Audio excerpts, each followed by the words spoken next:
So once again, this is Jason Rabinowitz, and I'm the Director of Public Services Division for IBT. Thanks to everyone for joining this webinar. We had close to 7,000 Teamster members register for this event, and we're giving it a couple minutes for all of the participants to load into the system here. We've already got close to a couple thousand, and we're watching those numbers go up. So we want to make sure that everybody gets a chance to join before we get started, but we're going to have a great presentation for you today, so please stand by. Thanks for being with us. We'll get started in the next minute or two.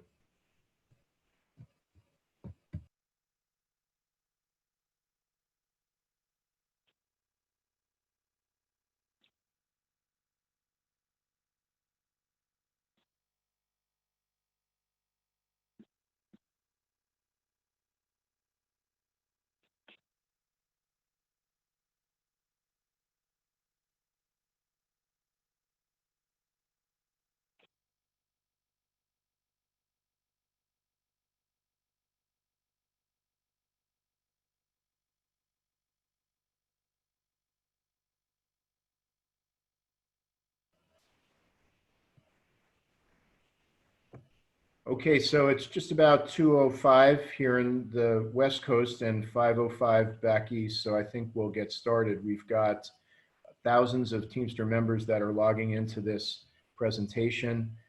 We had close to 7,000 Teamsters that registered to participate, so we're very excited to be able to present this event. Welcome to the first ever Teamsters Public Services Member Town Hall webinar. I'm Jason Rabinowitz. I'm Director of the IBT Public Services Division, and also I'm Secretary Treasurer of Teamsters Local 2010 in California. We're very pleased to be able to present this very important webinar about how our Teamsters Union is responding to the national COVID-19 crisis, how we're working day and night to protect worker safety and livelihood. We have a very full program with a lot of important information. Let me just run through the agenda very quickly. First, we're going to hear from our very important guest, General President James P. Hoffa. Then I'm going to give an overview of the work that the Teamsters Union is doing in public services to protect our jobs, our safety for working people during this crisis. Then we're going to hear from Lamont Bird, the Director of the IBT Health and Safety Department, who's going to be talking about how we can keep our workplaces safe and protect our health during this crisis. Then we'll be hearing from Sunshine McBride, the Deputy Director of the IBT Political Department for Federal Legislative Work. Sunshine will be talking about the important federal legislation on the stimulus packages and specifically how they apply to public sector workers. Then we're going to hear from Raven Hall, our attorney at the IBT Legal Department. Raven's going to be talking about how we protect and enforce our rights during this crisis as working people. Then we're going to have question and answer. We're going to, we've received literally hundreds of questions by email. We're going to take the most popular questions and get to as many of them as we can. And then we'll close the webinar within the hour. So thanks to everybody for being with us. And we're going to start by introducing our union's general president. James P. Hoffa has led the Teamsters Union through many successes over the past 20 years, and now he's leading us through this unprecedented crisis. President Hoffa, thank you for your leadership and thank you for being with us today. Well, thank you, Jason, and welcome to everybody to be on this call. You know, we have never seen anything about what we're going through. This pandemic, this virus has changed the way we live, the way we go to work, the way we work at home. It has changed everything. And the answer is we're doing a good job, and our directors are doing a great job keeping in contact with our joint councils, with our local unions, and today with our members. And that's what it's all about. The fact that we have this crisis doesn't mean that we stop working or we stop doing what we have to do to make sure we answer your questions. And I bet everybody's got a lot of questions because these are not normal times. Things are unbelievably out of control. We don't know, the people are worried about their safety at work. Many of people on this call, they're not working from home. They're out there every day working. You're out there every day working. You're out there seeing the public. You're doing your job. And, you wonder, you hope the public, appreciates what you do for the community that you work for or for the school that you work for. It's very important that we look at this right now and we see where is the union right now. I'm very pleased to say that our union is doing fine. We're strong, we're vital, we're financially sound, and many of our people on the front line. As you know, Teamsters have been labeled as essential employees. Now, we always knew they were essential, but they really are now under the law. So UPS and DHL and Kroger and Costco and Cisco, Atlas Air, nurses on the job, all of you out there are in the first line of defense, whether you're a policeman or whether you work at the university. All these things are important to what you do in the line of duty. The biggest issue right now, I think, is safety. I hear a lot, and I've been on many calls about what are we doing to make sure people, number one, keep their jobs, keep working. Everybody needs a job. Number two, are you safe? Do you have the necessary equipment to make sure that you're safe on the job? Whether it's a mask or whether it's a visor, whether it's gloves. These are the kind of issues that we're coming across all the time at the IBT. And that's what unions are for, to make sure we're responsive to your needs, to talk to them, be your voice with the employer, with the university, with the municipality, to basically make sure that we're speaking for you during these difficult times. We see on the news every day about what's going on out there, the death toll, and we're hoping everybody is safe and working safe. But the answer is a lot of people are working from home. It's a lot easier working from home to be safe than doing what most of our people on this call do, who are out there every day. So we want to be your voice. We want to make sure that you're safe at work. We want to make sure that we provide everything we can do. We've had a number of opportunities where we've gone to big employers like UPS and Kroger and Cisco and Costco, and we've been able to get basically coverage with regard to people get sick, with regard to the coronavirus, to get time off with pay, or if one of your loved ones gets sick. These are the kind of benefits that we've been able to negotiate elsewhere.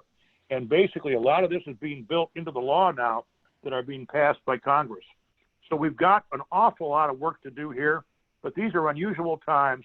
And right now it's for us to stay united, listen to your leadership, and make sure we're all together. And most of all, remember, we're all in this together. Stay safe and stay united, and stay Teamsters strong. Thank you.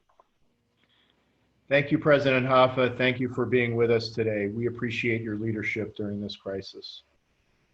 So thanks to everybody for being on this call. And again, I'm Jason Rabinowitz. I'm director of the Public Services Division of the International Brotherhood of Teamsters. And it goes without saying that we're in the midst of an unprecedented national crisis, a health crisis, a crisis of unprecedented proportions.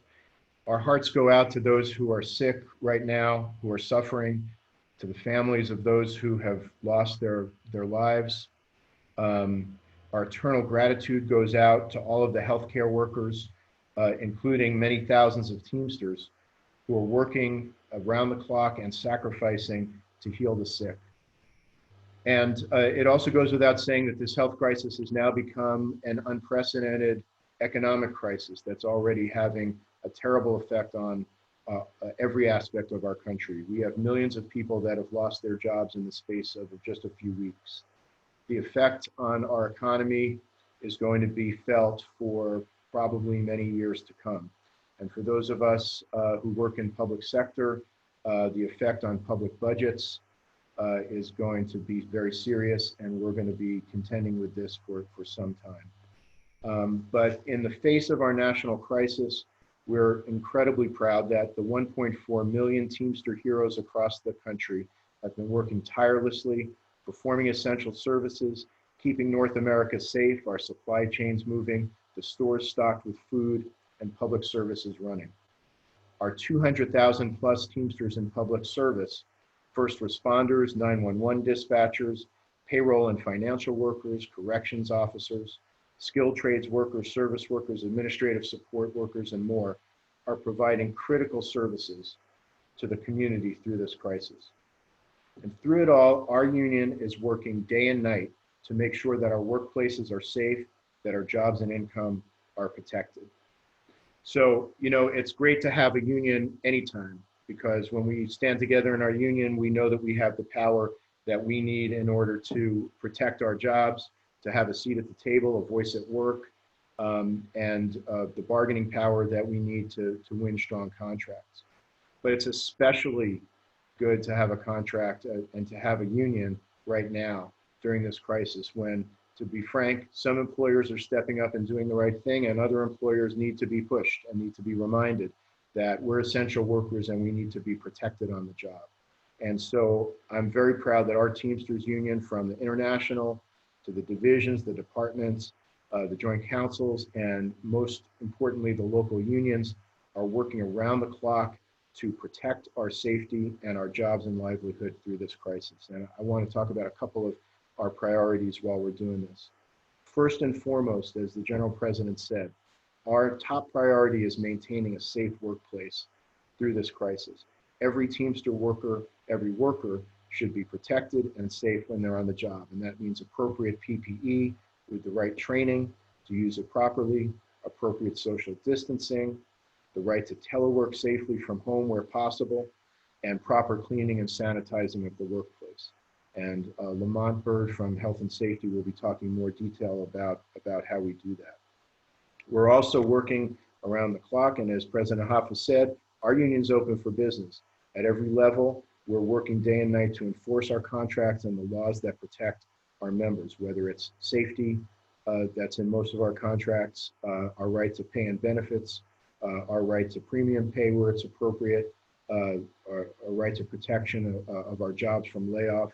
Whatever is in our contracts and our laws, we're enforcing them round the clock and very aggressively.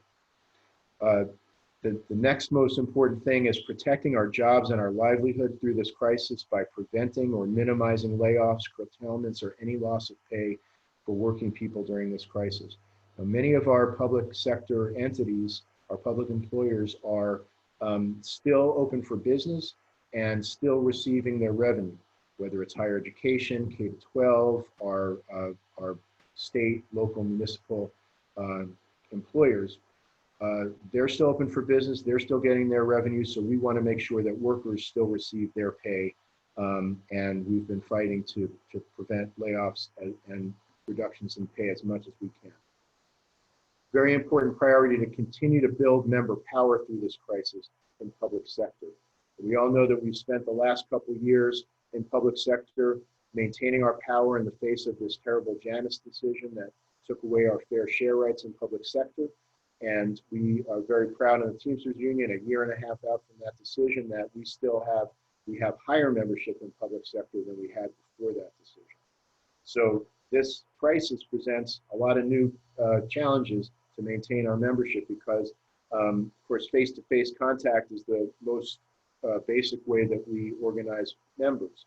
So how do we do that when we have social distancing? Well, our locals across the country are adjusting fast, and we're talking to our members in every way that we can, whether it's through Zoom meetings like this, good old-fashioned phone calls, email, whatever platform we can find our members, social media, text message, whatever we need to do, we're talking to our members, and we're talking to every new hire because many of our employers are still hiring.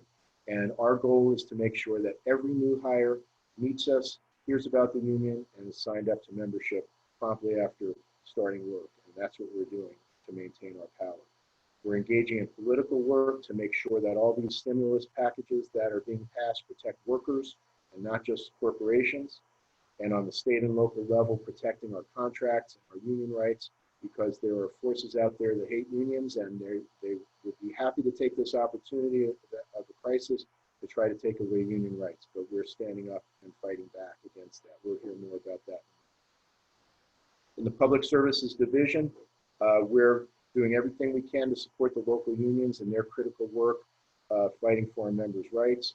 We've beefed up our member power toolkit with a whole lot of resources for local unions to assist in representing members during this crisis. We've been having regular conference calls with local union leaders, updating them on all the important information they need to have to represent their members through this crisis. And we have this first town hall meeting with all members. And we have thousands of members on the line right now. And we're going to have more of these as we go along. So I want to, every local union is accomplishing great things. I want to highlight a couple of our, what a couple of our local unions are doing in this crisis.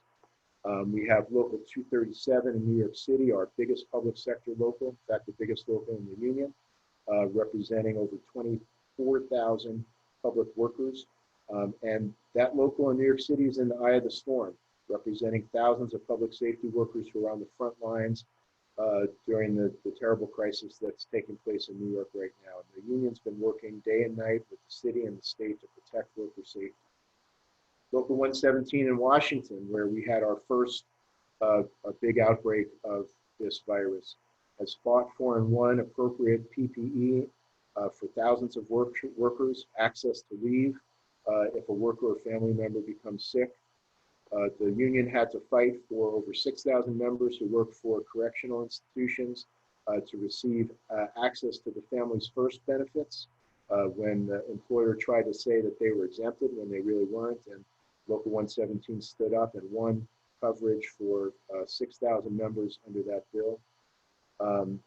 And 117 has negotiated paid administrative leave to cover many thousands of their members. In Chicago, Local 700 has been fighting day and night for our frontline workers in Cook County Correctional Facility to make sure that their safety is protected. In Local 2010, near and dear to my heart, my local union in California, we represent 14,000 University of California and California State University workers. Our local has won between 3 and 6 weeks of paid administrative leave for our members during this crisis. A commitment from University of California that no one will be laid off for COVID reasons through June 30th. And we've won the right for thousands of workers to telework from home safely. Local 1932 in San Bernardino County, in the midst of all of this, has organized new workers into the Teamsters. 140 workers at the San Bernardino County Fire District have joined the Teamsters in the middle of this crisis, and we're proud to welcome them to the union. And 1932 has been communicating with the members, billboards across the county, a podcast that goes out to all the members regularly, social media, celebrating the workers that are serving the public during this crisis.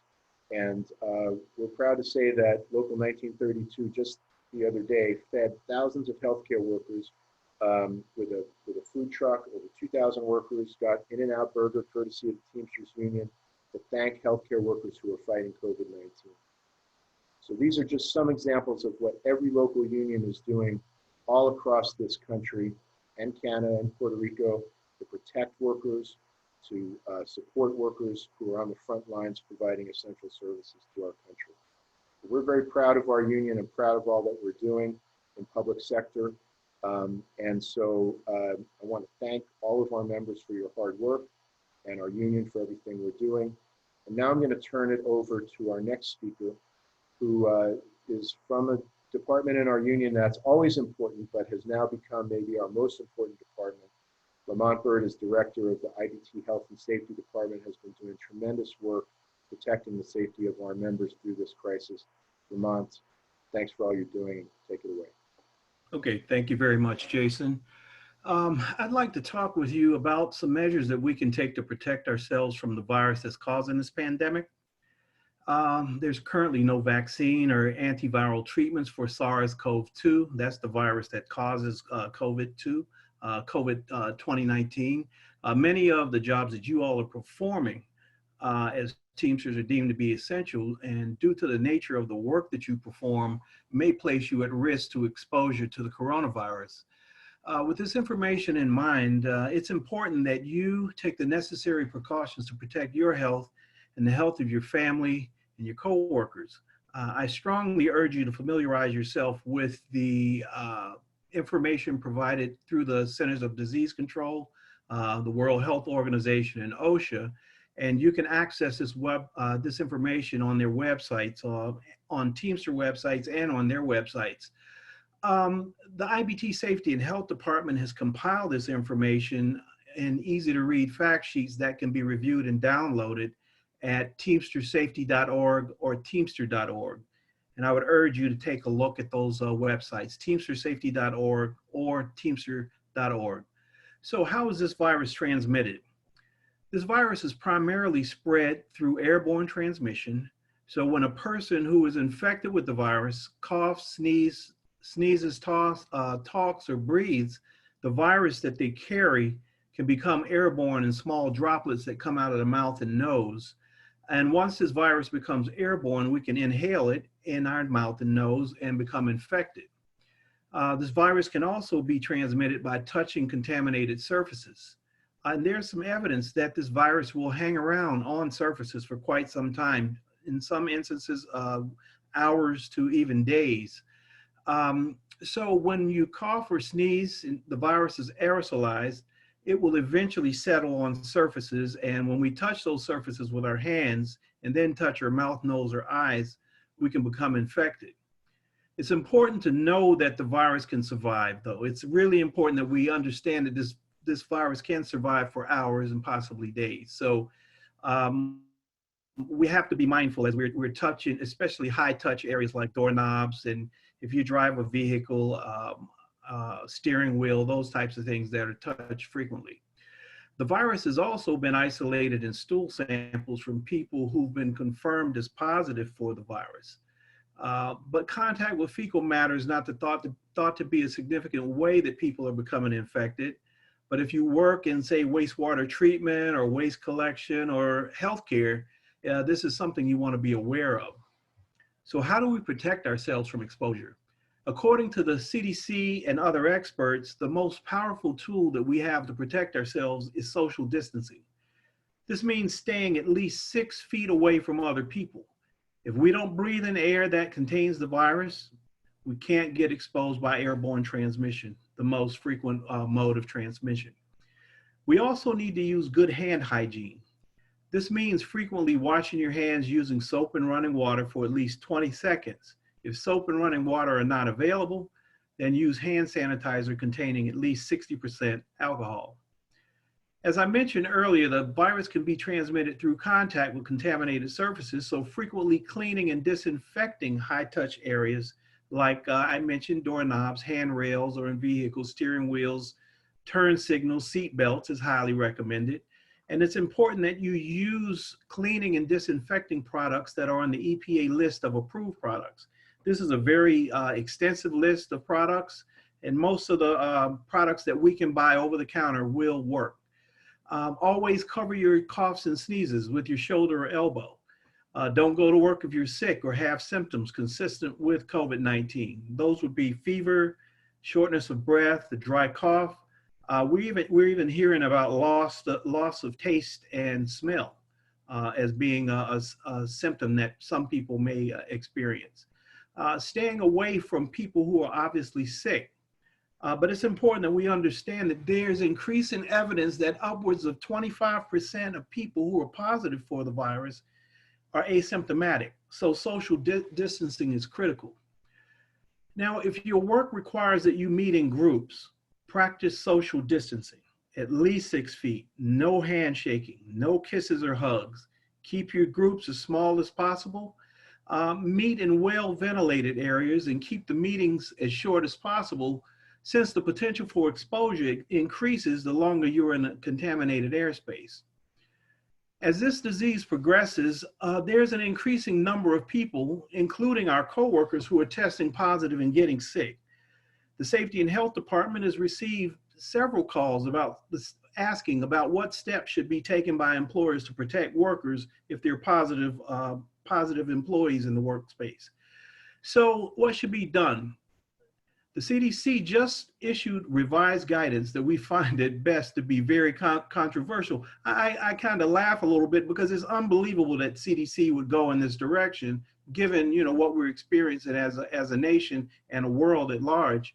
According to this new guidance, if an employee is deemed to be a critical infrastructure employee, and I would think that a lot of our members are those critical infrastructure workers or employees, the infected, a person, let's say you have a person that's exposed in your job, normally you would be quarantined, but now the guidance has changed. So if you have someone you work with, instead of being quarantined, you can continue to work if you are not expressing any symptoms, and if you are not experiencing any difficulty breathing, or if the employer is employing some additional precautions. The CDC is defining exposure as one that occurred within a household or having close contact within 6 feet of a person with confirmed or suspected COVID-19. This includes coming in contact with a person within 48 hours of that person becoming symptomatic. So this includes people who would be asymptomatic when you encountered them, and then a couple days later they became symptomatic. If a worker had this kind of exposure but is not expressing symptoms, this means you've worked with a coworker who has the virus, but you're not having a problem. You can continue to work if you're pre-screened. So before you start work, you have to get your temperature checked. You have to be evaluated to see if you have any types of symptoms. There has to be regular monitoring while you're on the job. So if you don't have symptoms, you have to self-monitor under the supervision of your employer's occupational health program. You have to wear a mask during all the time you are working for at least 14 days after the exposure. You have to maintain social distancing, and the workspaces where you work have to be cleaned and disinfected. So if you were to become sick during the day, what's supposed to happen is you're supposed to be sent home immediately. The surfaces in your work area should be cleaned and disinfected, and information on persons who worked around you have to be collected, and others in the facility with close contact within 6 feet during this time would also be considered to be exposed. I have to say, we're going to have to reach out to CDC to get an explanation of why they made this kind of change. It doesn't really make sense to me from a scientific perspective, but we'll see what they have to say. So these are a few practices that we should employ to stay safe. We got to do social distancing. We have to use good hand washing procedures, and we have to monitor ourselves, do cleaning and disinfecting. And there is more information on these issues on the Teamster Safety website, teamstersafety.org, teamster.org. And Jason, I want to thank you for inviting me and sharing this information with you and the members. I'll be available for questions. Thanks. Thank you, Lamont, for being with us for that great presentation. And I'm going to turn it now to Sunshine McBride, Deputy Director, IBT Legislative and Political Department. Thank you, Jason. Apologies at the beginning of this. I have a small child in the house and I'm doing my best to keep her out of this room, but if you see a ponytail, her name is Tegan.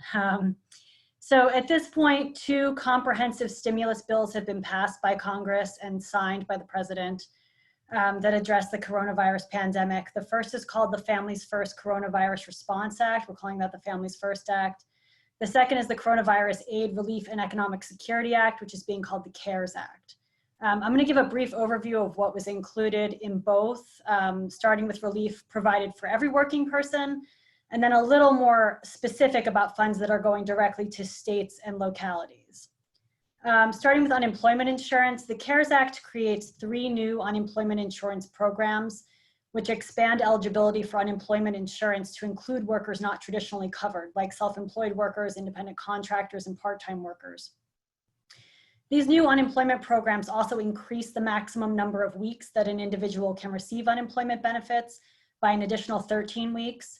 They also provide financial incentive for states to waive the existing 7-day waiting period for benefits. And the programs fund an additional $600 per week on top of the maximum unemployment amount that's determined by each state.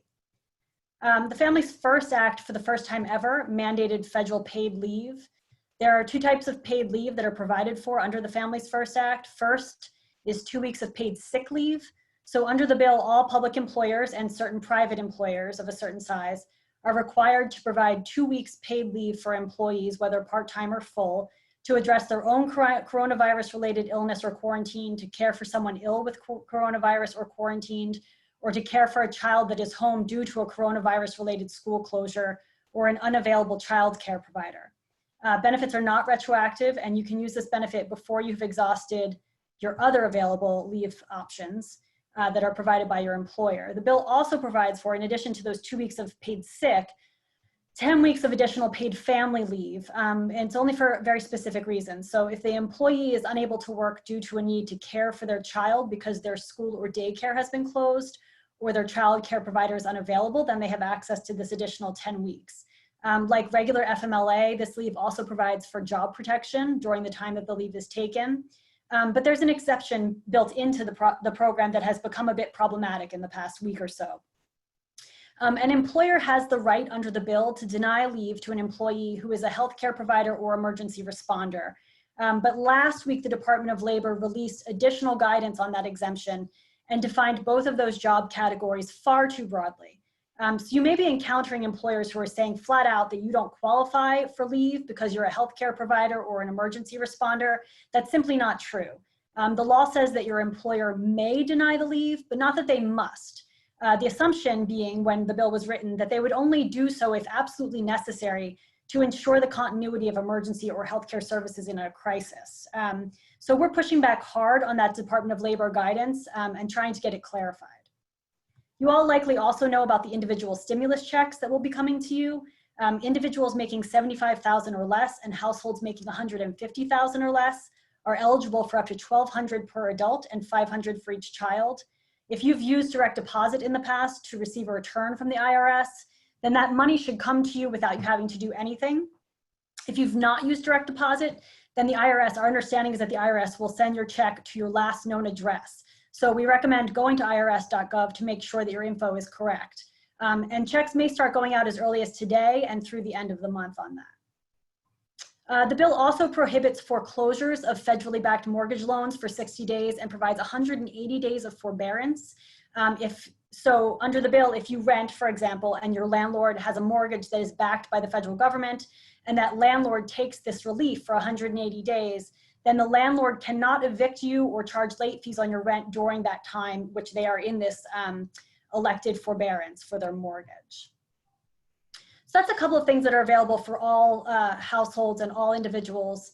Now I want to talk a little more about the direct money that's being provided for states and localities. So $150 billion is provided in direct grants to state and local governments under the CARES Act. No state would get less than $1.25 billion. And municipalities with 500,000 or more residents would get their own grants directly. It wouldn't come through the state. These funds can only be used very narrowly to address additional unexpected expenses created by the COVID crisis and not issues that are associated with a collapsing revenue. And that's a problem that we want to see addressed in the next stimulus package. States and municipalities are also eligible to apply for loans from the $500 billion fund that's set up in Treasury to give relief to hard-hit industries. The bill also provides $30 billion to states just for education expenses, with $16.5 billion going to K through 12 and $14.25 billion for higher ed. That money will be granted to states and then sub-granted to local school districts. And anyone that receives money from that fund must continue to pay its employees and contractors during the period of any disruptions or closures related to coronavirus. The stimulus bills also recognize the added stress and expense for states to meet Medicaid needs right now. So it increases the federal Medicaid matching by 6.2%.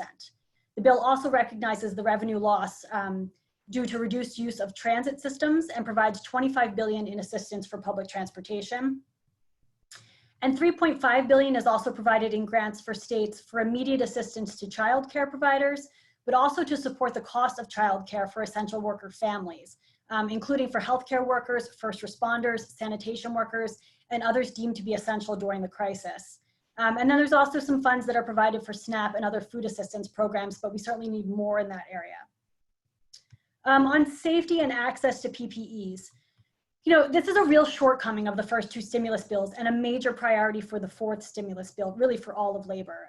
As far as I can see in the two stimulus bills that have passed, there are two places where money for PPEs would come from specifically.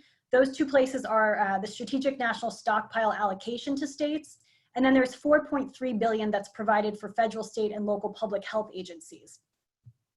But the issue is less funding for a state to purchase the protective equipment and more the actual availability of the equipment, which is why we're pushing for the White House to use the Defense Production Act in order to compel private companies to manufacture PPEs, such as masks and gloves.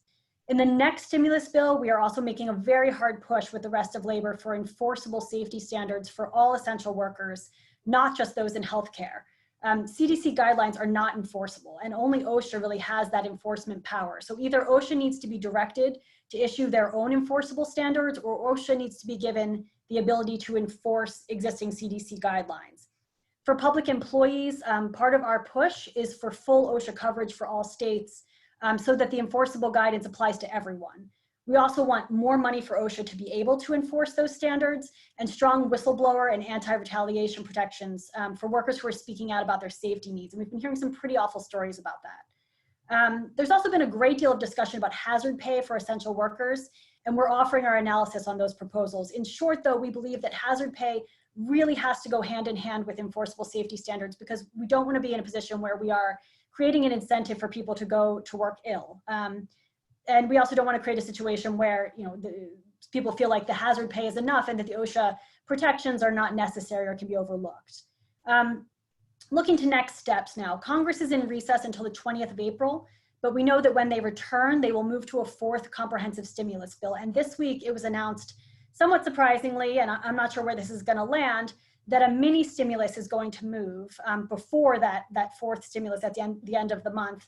And that mini stimulus is expected to include potentially another $150 billion for states that can be used to address lost revenue.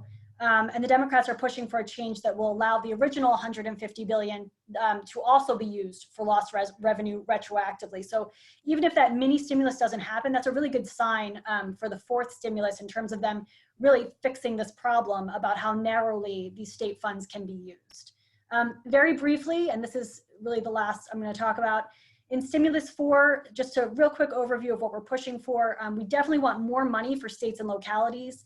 We want the paid leave issue with DOL, this expansive guidance on healthcare providers and emergency responders, to be addressed. We want greater federal reimbursement to states for Medicaid costs. We want 100% federal subsidies for COBRA extensions. We want expansion of coverage for the uninsured, absolutely, and perhaps that means bulking up the ACA, or perhaps it means something broader than that. We want the enforceable safety protections that I just mentioned earlier, and we're going to want to see a further extension of unemployment.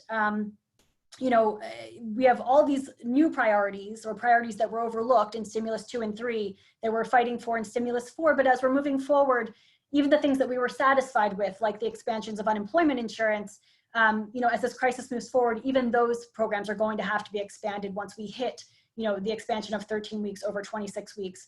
When we look back at the recession in 2009, we had unemployment benefits that, were expanded to 99 weeks. And so there's precedent for this to go far beyond what's already been provided on the unemployment side. And also just mention for everybody that there's an overview of the stimulus bills provided on teamster.org on the coronavirus resources page.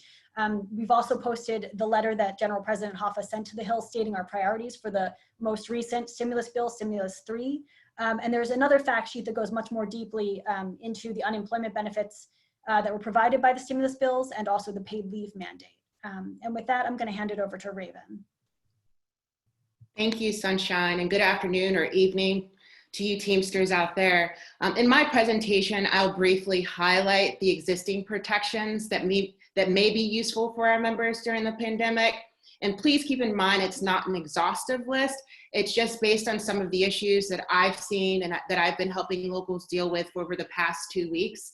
So I'll just run through a set of laws that are already out there that you may find helpful when working or at home during this crisis. So the first I'd like to talk about briefly is workers' compensation insurance. It's administered by your state, and it gives employees benefits if they get a work-related injury or illness. And in this situation, if you contract COVID-19 while working, under most state workers' compensation programs, you may be eligible to recover your lost wages and medical expenses. So that is based on a state. So you would have to go and make sure it covers occupational diseases, which most do, and COVID-19 would be considered that. So you could recover some form of workers' compensation for that. Next, I'd like to mention the Fair Labor Standards Act, that's FLSA. This is a federal law which establishes minimum wage and overtime pay eligibility requirements for employees. So some of you probably have heard of if you're FLSA exempt or non-exempt, but for those people who are FLSA exempt, those are generally salaried workers who are required to be paid on a salary basis as opposed to an hourly basis. If you, as a salary employee, are performing work, you're supposed to be paid for that entire week. So for instance, let's just say you don't have enough work because you're working from home or you're in an office, you're an essential worker, and they don't have 40 hours of work for you, and you only work 10 hours. As a salaried employee under the FLSA, you're entitled to receive a 40-hour, your full pay for that period of time. So if you are experiencing problems as a salaried worker and you don't think that your employer is paying you for the full week, please contact your local union so that that issue can be resolved.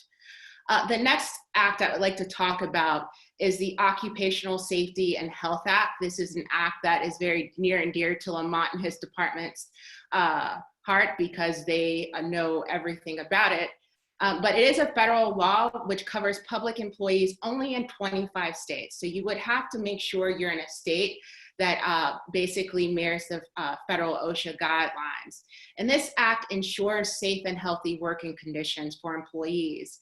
And it also permits employees to refuse to work if they fear their lives are in imminent danger. And we've had several issues across the country with employees that say, I don't feel safe. It's important for you to understand the legal standard of imminent danger is a very high threshold. So for example, imminent danger may be if you're a nurse working with COVID-19 patients and you're not provided the required personal protective equipment such as PPE. Then you could probably refuse to report to work and be protected from retaliation or any adverse actions under OSHA. But I need you all to listen very carefully. This is a very high legal standard to meet. So be very careful before invoking this. I would like you to discuss this option with your union rep and also a local union attorney to ensure that this standard is met, because if not, it could lead to discipline, including permanent job loss if a third party finds that you didn't meet that standard and you refused to work or didn't show up for work. So be very careful. It's there to protect you from very dangerous situations, but at the same time, it's left to a third party to make that determination. Next, I'd like to briefly hit on unemployment compensation insurance. Sunshine spoke about 3 programs that offer more unemployment and compensation relief for workers under the stimulus packages. I want you to understand that this program too is administered at the state level, and it provides unemployment benefits to eligible workers. So many of you are asking, am I eligible to receive some form of unemployment compensation if I still have a job, but I don't work as much as I used to, or my pay and my hours have been reduced? So you need to check with your states to see if they determine this. A lot of states have broadened their eligibility requirement in the due to coronavirus. So if you're experiencing reduced hours, if you want to voluntarily take leave because there's a reasonable risk of exposure to COVID-19, this is something where you want to check to make sure your state unemployment covers this. If you want to voluntarily take leave of absence for someone who tested positive or in your family, or if you yourself tested positive for it and you want to receive unemployment compensation for that, you can also check your state law to see if it covers.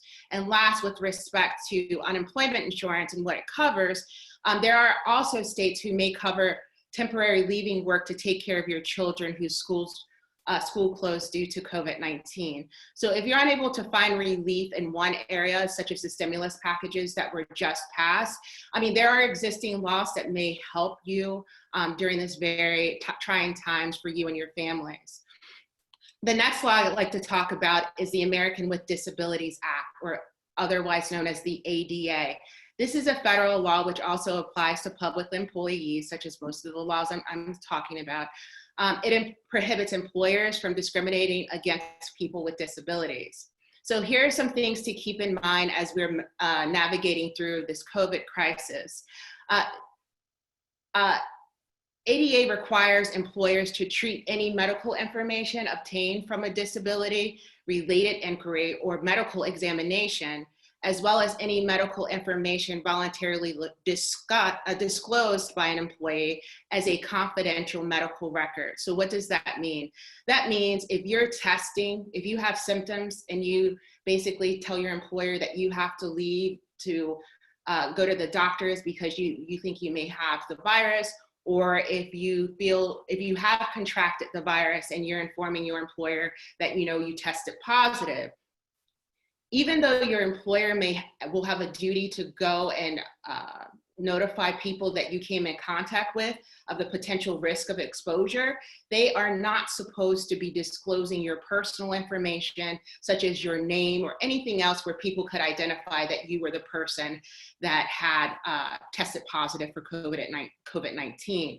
That would be a direct violation of the ADA if they disclose that specific medical information that with your name, or in a way that people knew that it was you. So yes, they can disclose that an employee or someone in the workplace tested positive, and therefore they need to be, other employees need to be mindful of whether or not they're symptomatic and possibly get tested, but they're not supposed to disclose that, John Smith tested positive, and therefore if you had any contact with John Smith, let us know or go get tested. That's not how this works. They're supposed to keep that information confidential. And secondly, with respect to the ADA, the ADA requires employers to reasonably accommodate employees with disabilities that can put them at high risk for complications if they contracted COVID-19. And therefore, these employees in a high-risk category, if COVID would trigger one of their disabilities, they can request telework as a reasonable accommodation to reduce their chances of infection during a pandemic. So if you feel like you may fall into this category and you haven't been given a reasonable accommodation by your employer, please contact your union rep so that you can further discuss your situation and what recourse you have. And before I get to the end, I'd like to address a situation with childcare and daycare providers. We have come into a situation where a lot of essential workers are basically using childcare centers, mainly identified by the state as places where they can take their children while they work. However, it's come across my desk that some employers are creating childcare centers within their buildings that aren't necessarily licensed by the state, and they don't operate as regular childcare facilities. So one of the things I want you to be aware of is that most states require childcare providers to have licenses to ensure that minimum requirements are met. For example, maintaining an appropriate child staff ratio, supervising children, the safety of the building, immunizations, and other methods to stop the spread of disease. They have to be trained in nutrition of food that they serve to your children, and other health requirements that licensed childcare facilities have. So if you have an employer that is basically trying to prevent you from taking advantage of some of these paid leave policies that have been passed recently, and they set up a childcare center, please talk to your union rep so that we can do some more investigating into whether or not that's permitted under your state law. And last, I want to tell you about the most important protection of all that we have for our members, and that's your actual collective bargaining agreement. Employers still have a duty to administer your contract. They don't get a pass because we're in a crisis. They still have to follow the law. So if you have leave policies, policies for checking in, checking out, or approving and denying leave, they still have to follow those policies. They still have to follow seniority provisions, the pay and benefits and premium pay allocated within the CBA, assignment of work and protecting bargaining unit work. So if our work is being given to non-bargaining unit employees, a discussion with the union should have taken place. If not, that would be in violation of our contract. Layoff and recall procedures, they can't just arbitrarily start furloughing and laying people off without following the procedures in your contracts. And if there are no procedures in your contract, then there needs to be a discussion had with your union as to whether or not that happens and how it happens. And most importantly, I know that a lot of employers have been approaching bargaining unit employees individually saying, hey, can you do that? Hey, can you do this? And if it's a term or condition of employment in your contract or just overall, and you think that your union rep does not know, please make your union rep aware of this, because a lot of employers who are, I guess, designating you all as essential employees are abusing this. So they still haven't, and they're trying to get around the union and go directly to employees. So please, please, please, if an employer comes to you and asks if they can change something, you need to go to your union rep to make sure that they're informed and that these things are being done in a manner consistent with your contract and consistent with the law. And thank you so much, Jason, for inviting me to this virtual discussion on these very important issues. And for those of you who are out there, if you have any questions, I'll be around for the next few minutes or so to answer those. And thank you so much and have a good evening. Well, thank you, Raven, and thanks to all the panelists. So we received many, many questions by email, and we're going to do our best to get to as many of them as we can. We're getting close to the end of our hour, but we'll go over a little bit to take some of the questions. And if your question does not get answered on the webinar, we're going to do our best to send some answers out directly by email. And also, a lot of the answers to your questions can be found on the Teamsters COVID-19 resource website. That's teamster.org/COVID-19. You're also welcome to contact the Public Services Division. You can check out our Public Services Division website on teamster.org, and you can send us an email at publicservices@teamster.org or call us at 202-624-8149. You can also always contact your local union.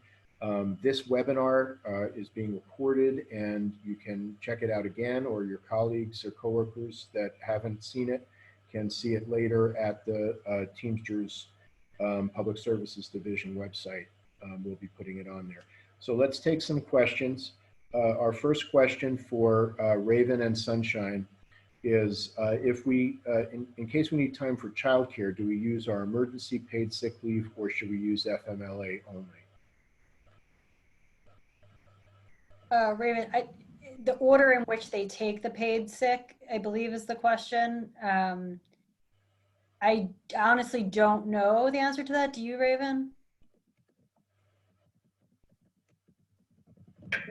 I apologize. I have a 6 o'clock that I'm supposed to schedule for as well.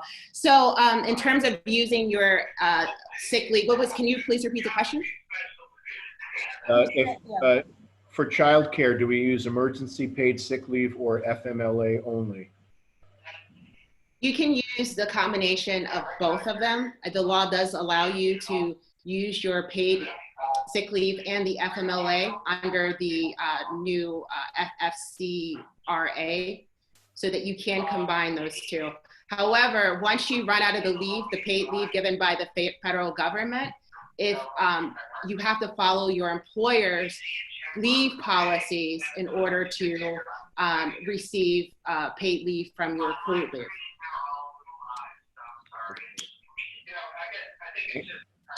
Thank you, Raven. Okay, our next question is for Lamont. I've got a question about meetings. I have a supervisor that doesn't believe coronavirus is as contagious as many claim. So 7 of us get crammed into a small room for morning meetings. Does the union have an opinion on this subject? Absolutely. Thank you for the question. The CDC is clear in its guidance on meetings, and the IBT, our position follows that. We're consistent with that there should be no face-to-face meetings, if at all possible. In those unusual instances where there are, one thing I want to back up, it should be clear to everyone that this virus is highly contagious. I mean, we have tens of thousands of people who've contracted it, and we've got thousands of people who've died from it. So it should be kind of a no-brainer that this is a contagious virus. So I would suggest, first reaching out to your local to make them aware that this is happening, and there should be some type of workaround. If there cannot be a workaround, then I mentioned in my presentation that you have to practice social distancing. You have to meet in a well-ventilated area, group as small as possible, and your meeting as short as possible. But the bottom line is you should try to find some alternative to having face-to-face meetings.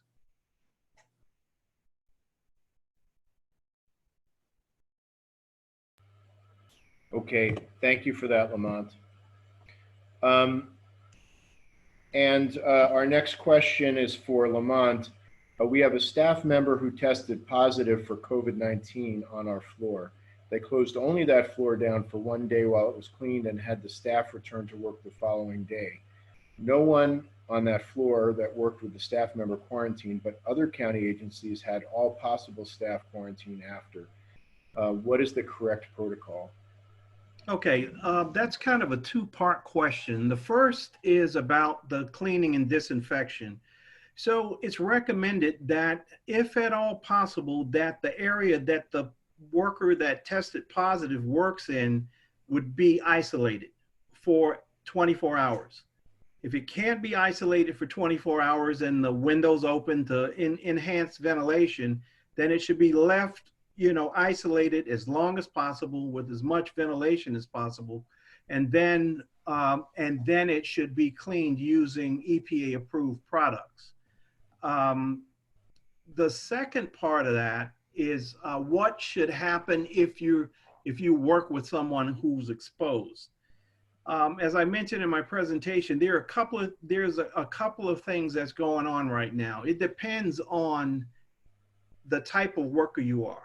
If you're one of those critical infrastructure employees, the guidance is now saying, and we don't necessarily agree with that you can return to work, if you're wearing some protective gear, what have you. So there's no requirement that you would be, or no recommendation that you would be quarantined, or you'd be asked to self-quarantine for 14 days. But typically what would happen prior to this latest guidance is that if you worked in close proximity with someone, that means 6 feet, within 6 feet, and if it was in a non-healthcare environment and you were there, 15 to 30 minutes or more, then you would be considered to have been exposed, and you would be expected to quarantine for 14 days. Okay, thank you, Lamont. Okay. Our next question is for Raven and Sunshine. If we get sick because of exposure from the workplace, do we file workers' compensation claim? I can take that question. You could file a workers' compensation claim, and I think you would definitely have to check under your workers' comp laws, which is basically administered through your state, to make sure they would consider that an eligibility requirement. So generally, yes, it should be covered, and you should file for workers' compensation if you do contract the virus on the job. And keep in mind too that there are other avenues where you could go in terms of leave. So if you have the virus, you also get paid leave and other forms of payment relief.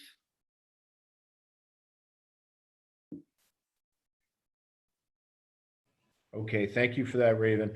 Our next question is also for Raven and Sunshine. I work for a school district and my hours have been reduced for the rest of the year. Can I claim unemployment? Yes, but my understanding is that it depends on some of the states may have different policies. But you should be able to, but you're going to have to check with the state. And that would be the state unemployment agency. So whatever state agency administers the unemployment program, you would check with that particular department for it. And I would say for any of you out there wondering if you qualify for unemployment, because the states are still developing their COVID emergency eligibility requirements, just apply. And if you reject it, you reject it, but just go ahead and apply anyway to see if there's something that they've signed on to that covers you. Okay, thank you. We'll take one more question because we're coming to the end of our time. This is for Lamont. What are your recommendations regarding masks? Well, the CDC has published some guidance on masks, and we're not talking about respirators. We're just talking about the mask that the CDC has advised us all to wear. It's just recommended that it's a tightly woven cotton, something on the order of a t-shirt, that level of tightness in terms of the weave, but generally something that's cotton. But there are some synthetics that would work, but you wouldn't want to use anything with large pore space. So that's about it. But the thing I want to mention though is that these masks are not designed to protect you from the virus. They're designed, or they're being used to protect others or minimize the risk of you transmitting the virus should you be positive. Okay, thank you, Lamont. And I want to thank all of our panelists and General President Hoffa for being with us today. Thanks to the thousands of Teamster members who joined our webinar today. And thanks to all of the hardworking Teamster heroes across the country who are standing strong to provide essential services to keep our country moving and standing together in our union to make sure that workers' safety and rights are protected. I'm always proud to be a Teamster, and especially so in this moment in history. As one of our members, Diana Lopez of Local 2010 at UCLA, wrote to me, she said, quote, "We are making Teamster history, something that won't be forgotten." Let's keep working hard and standing together to serve our country and to protect workers' safety, rights, and livelihood. I believe we will come through this crisis together, and when we do, our union and our country will be stronger than ever. Stay safe and stay strong, Teamsters. Thank you for being with us today. And that will conclude our webinar. Thank you, everybody.